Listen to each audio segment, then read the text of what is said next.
Ya, Anda masih bersama kami di Publikon dengan tema kita sore ini yaitu sertifikasi pekerja sosial Indonesia. Tadi sangat tertarik sekali kalau misalkan dikatakan bahwa sebuah LSM ini memang harus membayar, berarti pekerja sosial emang harus digaji gitu. Berbeda dengan relawan yang free seperti itu, tidak perlu digaji. Tapi kemudian kalau saya jadi LSM, saya mending memilih relawan karena saya tidak perlu menggaji dibandingkan dengan pekerja sosial. Berarti nanti akan terjadi perebutan perebutan lowongan kerja gitu.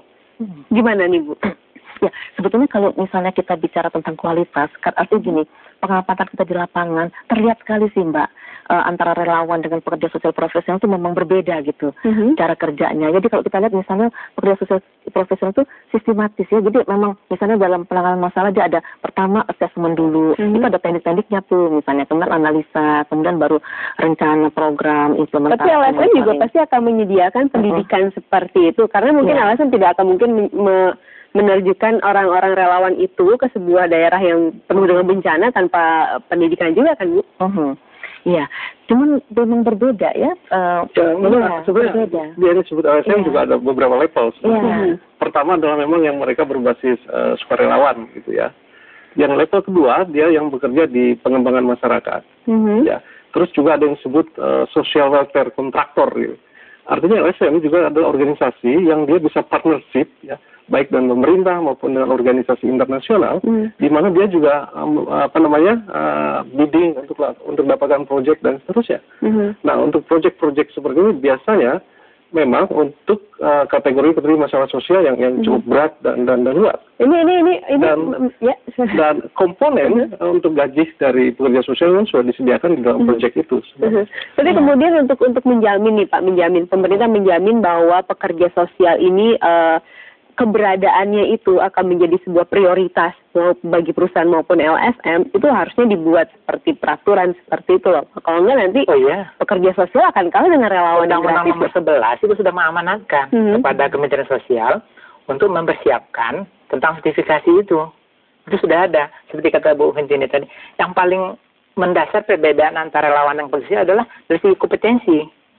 Kalau tadi Pak Tata mengatakan relawan adalah keterpanggilan, pekerja sosialnya kalau dia tidak mempunyai kompetensi sebagai pekerja sosial nggak bisa dia. Tapi relawan yang senior kan mempunyai kompetensi juga. Oh belum tentu Mbak. Senior kan baru dari segi umur, tapi dari segi pengetahuan, keterampilan, nilai.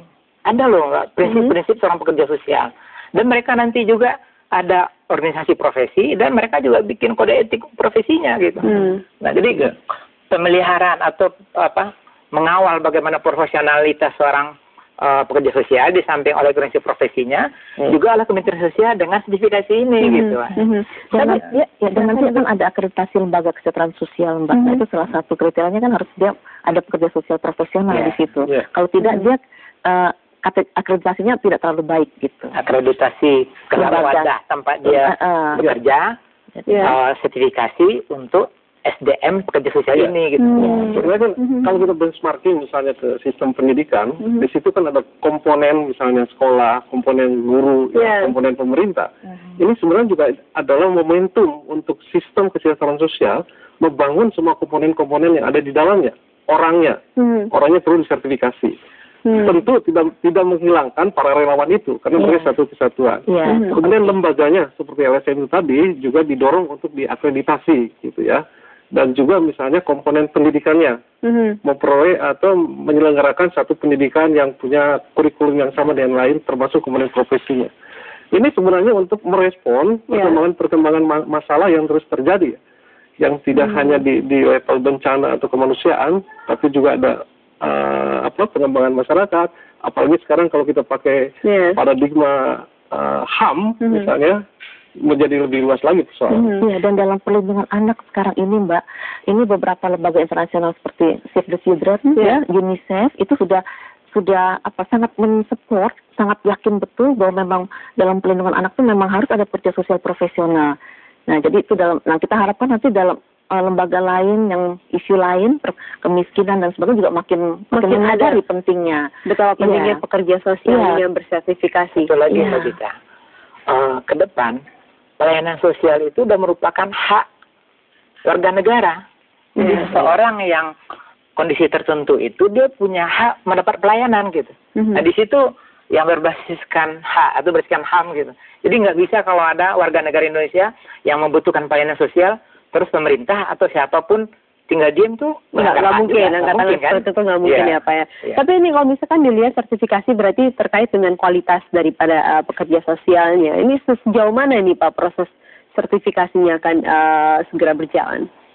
Nah, sekarang Undang-Undang Nomor 11 ini kan baru 2009 keluar ya. Terus diamanatkan Menteri Sosial sedang membentuk Permenkes 108. Nah, sekarang kita sedang mempersiapkan perangkat itu. Gitu. Perangkat itu antara lain membentuk badan. Anggota badannya direkrut dari masyarakat. Nanti badan ini merumuskan standarisasi tadi gitu. Setelah dirumuskan standarisasi, barulah mereka dilakukan uji kompetensi. Dasar lulus uji kompetensi, baru yang kata Pak tadi ada lisensi. Kalau dia mau buka praktek misalkan, itu kalau sudah dia lulus uji kompetensi, lisensi untuk berpraktek, itu bisa kita terbitkan gitu. Jadi pemerintah sifatnya mengatur gitu. Jadi yang sangat tergantung juga bagaimana aktivitas pekerja sosial itu sendiri gitu. Komponen lain. Dan akan berjalan kapan nih sertifikasi ya Pak? Insya Allah awal 2011 ini. Awal 2011 ini sudah akan berjalan sertifikasinya. Dan nanti wajah yang diharapkan dengan adanya sertifikasi adalah pekerja-pekerja sosial yang memang bisa menjawab semua tantangan yang ada di Indonesia sekarang ini, ya, terutama mungkin dalam hal trafficking ataupun mungkin hal-hal yang memang isu sosial. Dan juga kalau kita bicara tentang pekerja sosial itu memang levelnya juga ini sih Mbak sangat luas cakupannya ya Mbak, dari individu, mikro, meso, jadi tingkat manajemen organisasi sampai ke policy, kebijakan. Jadi itu memang pekerja sosial ruang ininya luas gitu ya. Well, ini harus terus-terusan dibicarakan Pak dengan pekerja sosial, sehingga terjadi perbedaan antara pekerja sosial dan relawan dan masyarakat Indonesia ini kan gemar menolong ya Pak ya, tapi menolong secara profesional itu yang memang harus dibangun dari sekarang seperti itu tampaknya ya. Baik, terima kasih sekali, 30 menit tidak berasa sudah habis dan kita harus mengucapkan perpisahan kepada pemirsa dan pemirsa. Demikianlah Public Corner sore ini, tentunya bersama seluruh kerabat kerja yang bertugas, saya Gita Nafisa mengucapkan terima kasih atas perhatian Anda dan kami tunggu pula kritik maupun sarannya di email kami public.corner@yahoo.com. Dan Public Corner akan kembali esok hari tentunya dengan episode yang berbeda di jam yang sama di Metro TV. Sampai jumpa.